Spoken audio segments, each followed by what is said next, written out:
আলহামদুলিল্লাহ ওয়াসসালাতু ওয়াসসালামু আলা রাসূলিল্লাহ ওয়া বাদ। সম্মানিত দর্শক মণ্ডলী, আজকে আপনাদের সামনে একটি গুরুত্বপূর্ণ বিষয় নিয়ে উপস্থিত হয়েছি। বিষয়টি হলো যাকাত।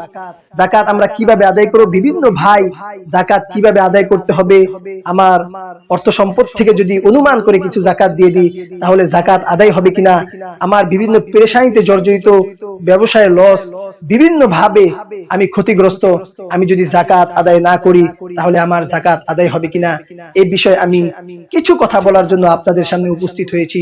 আশা করি কথাগুলো খুব মনোযোগ দিয়ে শুনবেন। যাকাত সম্পর্কে আল্লাহ তাআলা বলেন, ওয়া আকিমুস সালাতা ওয়া আতুজ যাকাতা ওয়া আকরিদুল্লাহা করদান হাসানা ওয়া মা তুকদ্দিমু লিআনফুসিকুম মিন খাইরিন তাজিদুহু ইনদাল্লাহ। আল্লাহ তাআলা বলেন, ওয়া আকিমুস সালাতা ওয়া আতুজ যাকাত, তোমরা নামাজ কায়েম করো এবং যাকাত আদায় করো, ওয়া আকরিদুল্লাহা করদান হাসানা, আল্লাহ তাআলাকে উত্তম ঋণ দান করো, উত্তম ভাবে ঋণ দাও।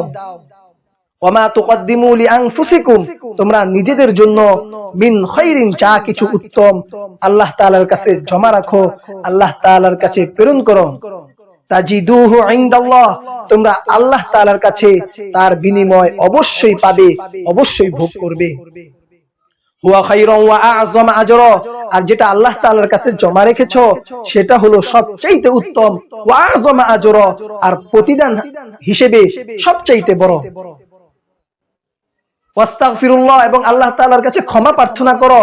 ইন্নাল্লাহা গফুরুর রহিম, নিশ্চয়ই আল্লাহ ক্ষমাশীল, পরম দয়ালু। রাসূলুল্লাহ সাল্লাল্লাহু আলাইহি ওয়াসাল্লাম এক ব্যক্তিকে বললেন, ওয়াকালা আলাইহিস সালাতু ওয়াসসালাম লিরাজুলিন তুখরিজুজ যাকাতা মিন মালিকা, তুমি তোমার অর্থ সম্পদ থেকে যাকাত বের করো। ফাইন্নাহা মুতাহহিরুন, কেননা তা পবিত্রকারী। তুতাহহিরুকা ওয়া তাসিলু আকরিবাআকা, তুমি তোমার নিকট আত্মীয়দের মাঝে যাকাতের অর্থ দিয়ে তুমি পবিত্র করে নাও, তোমার অর্থ সম্পদকে পবিত্র করে নাও, তোমার জান মালকে পবিত্র করে নাও। ওয়া তারিফু হাক্কাল মিসকিনি ওয়াল জারি ওয়াস সাইলি, তুমি গরিবের হক দিতে এবং তোমার অধীনস্থ দাস দাসীদের এবং তোমার অধীনস্থ যারা কর্মচারী আছে, ওয়াস সাইল, এবং যারা তোমার কাছে ভিক্ষা চায়, আল্লাহর রাস্তায় কিছু দান করেন, তাদেরকে দিতে কিন্তু ভুলে যেও না, তাদের কথা মনে রেখো, তাদেরকে চিনে রেখো। সম্মানিত দর্শক মণ্ডলী, আমরা উক্ত হাদিস ও আয়াত দ্বারা বুঝতে পারলাম আমাদেরকে যাকাত আদায় করতেই হবে, স্বেচ্ছায় যাকাত দিতেই হবে, আমরা যাকাত দিতে বাধ্য, দিতেই হবে, কোনো বাঁচার কোনো পন্থা নেই, অবশ্যই যাকাত দিতে হবে। যেভাবে নামাজ আদায় করি, যেভাবে রোজা রাখি, যেভাবে হজ করি, যেভাবে আল্লাহ তাআলাকে বিশ্বাস করি, রাসূলকে বিশ্বাস করি, সেভাবে আমাদেরকে যাকাত আদায় করতেই হবে, বাঁচার কোনো পদ্ধতি নেই। এখন আসুন, কেউ যদি স্বেচ্ছায় যাকাত না দেয়, যেটা আমার জন্য আবশ্যক ছিল, দিতেই হবে, আমি বাধ্য, ওই কাজ যদি আমরা না করি তাহলে কিভাবে আমাদের থেকে যাকাত আদায় করা হবে? জোর করে যাকাত আদায় করা হবে, পিটুনি দিয়ে যাকাত আদায় করা হবে। আবু হুরায়রা রাদিয়াল্লাহু তাআলা আনহু বলেন, লাম্মা তুওয়াফিয়া রাসূলুল্লাহ সাল্লাল্লাহু আলাইহি ওয়াসাল্লাম, রাসূলুল্লাহ সাল্লাল্লাহু আলাইহি ওয়াসাল্লাম যখন ইন্তেকাল করে দুনিয়ার থেকে বিদায় নিলেন, ওয়াস্তুখলিফা আবু বকর রাদিয়াল্লাহু তাআলা আনহু, আবু বকর রাদিয়াল্লাহু তাআলা আনহু খলিফা নির্বাচিত হলেন। ওয়া কাফারা মান কাফারা মিনাল আরব, আরবের কিছু লোক যাকাত দিতে অস্বীকার করলো। ফাকালা উমর ইবনুল খাত্তাব লি আবি বকর, উমর ইবনে খাত্তাব রাদিয়াল্লাহু তাআলা আনহু আবু বকর রাদিয়াল্লাহু তাআলা আনহুকে বললেন, কাইফা তুকাতিলুন নাস, আপনি মানুষের সাথে কিভাবে লড়াই করবেন, এই বিষয়টি কিভাবে আপনি বিচার করবেন?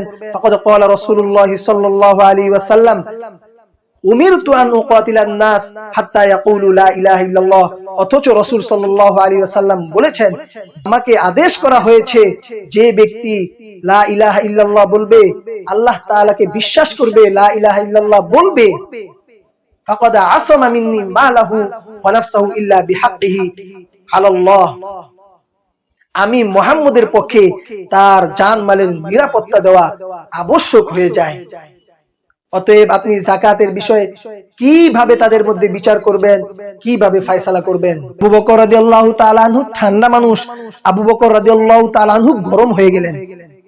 আবু বকর রাদিয়াল্লাহু তাআলা আনহু বলেন, আনতা জাব্বারুন ফিল মুশরিক তাখায়্যালা ফিল ইসলাম। আরে ওমর, আমি তো আপনাকে মুশরিক অবস্থায় বীর পুরুষ মনে করতাম, বীর পুরুষ ছিলেন। তাখায়্যালা ফিল ইসলাম, আপনি ইসলামের যেদিন থেকে প্রবেশ করেছেন কাপুরুষ হয়ে গিয়েছেন।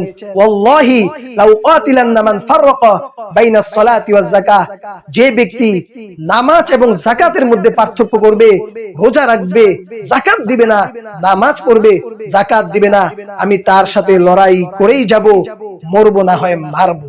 ফাইন্না যাকাত হাক্কুল মালি, আরে যাকাত তো ধনীর হক নয়, ওটা হলো তার মালের ময়লা, গরিবের হক, তাকে দিয়ে দিতে হবে, তার থেকে পিটুনি দিয়ে আমি নিব।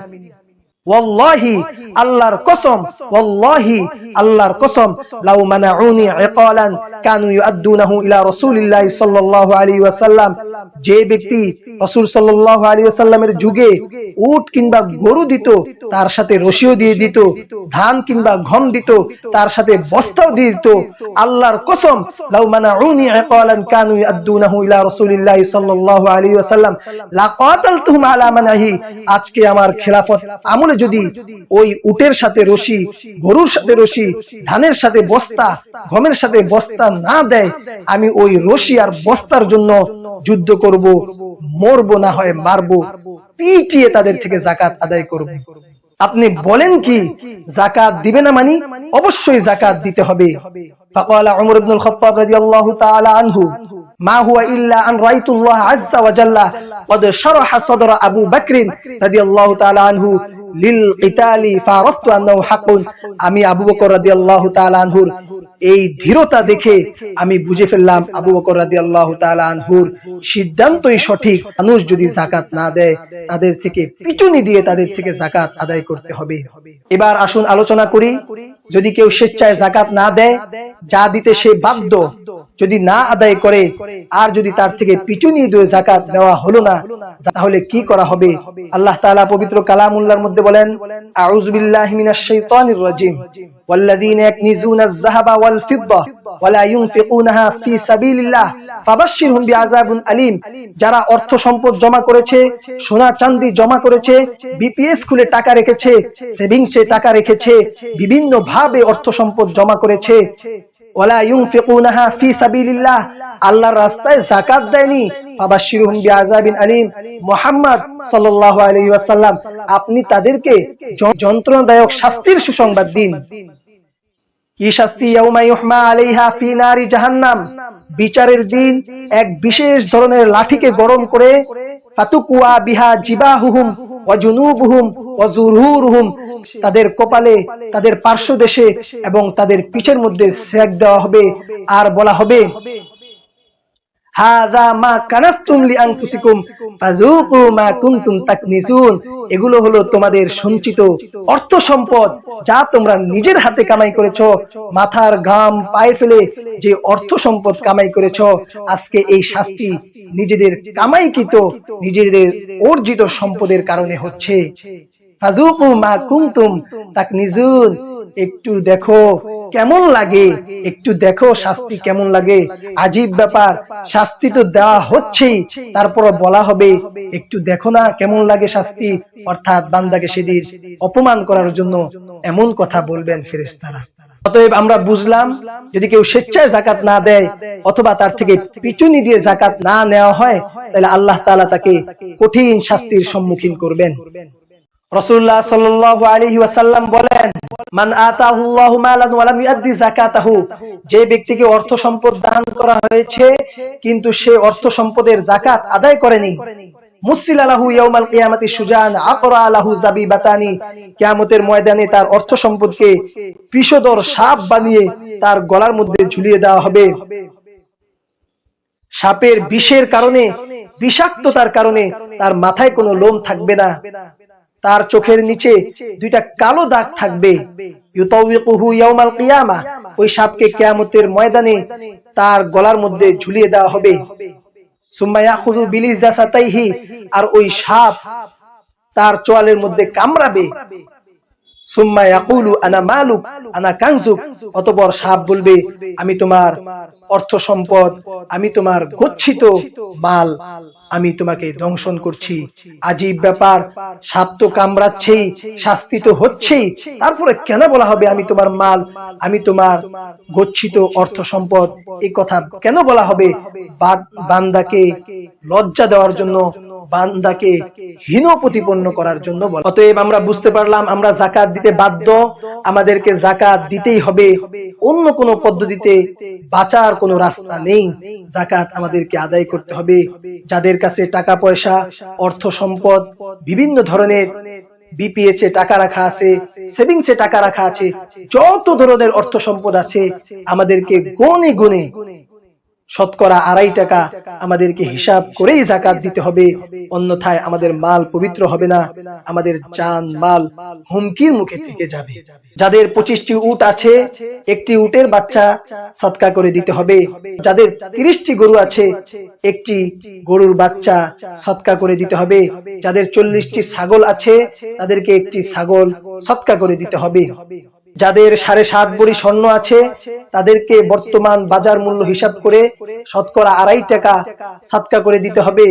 যাদের 52.5 ভরি রূপা আছে, শতকরা 2.5 টাকা হিসাব করে বর্তমান বাজার অনুযায়ী সদকা করে দিতে হবে। যারা রিয়েল এস্টেটের ব্যবসা করে, জায়গা জমি ক্রয় বিক্রয় করে, তাদেরকে বর্তমান বাজার মূল্য হিসাব করে শতকরা 2.5 টাকা সদকা করে দিতে হবে। যারা বিভিন্ন গাড়ির শোরুম খুলে বসেছে, বিভিন্ন ব্যবসায়িক পণ্য আছে, তাদেরকেও শতকরা 2.5 টাকা হিসাব করে যাকাত দিতে হবে। যদি কেউ একাধিক ফ্ল্যাট ক্রয় করে, একাধিক বাড়ি নির্মাণ করে নিজে থাকার জন্য, তাহলে তার যাকাত আদায় করা লাগবে না। যদি কেউ একাধিক গাড়ি ব্যবহার করে, তাহলে ওই গাড়ির যাকাত দিতে হবে না। নিজে ব্যবহারের জন্য যত মাল সে জমা করেছে, তার জন্য কোনো যাকাত আদায় করা লাগবে না। যাকাত আমরা কাদেরকে দিতে পারবো? ঊর্ধ্বতন কাউকে আমরা যাকাত দিতে পারবো না, আমাদের অধস্তন কাউকে আমরা যাকাত দিতে পারবো না। যেরকম আমাদের বাবা মাকে আমরা যাকাত দিতে পারবো না, তাদের উপরে দাদা দাদি, নানা নানি, তাদের উপরে যত আছে তাদেরকে আমরা যাকাত দিতে পারবো না। অধস্তন আমাদের পুত্র কন্যা, তাদেরকে আমরা যাকাত দিতে পারবো না। এর নিচে নাতি নাতনি যারা আছে, তাদেরকেও আমরা যাকাত দিতে পারবো না।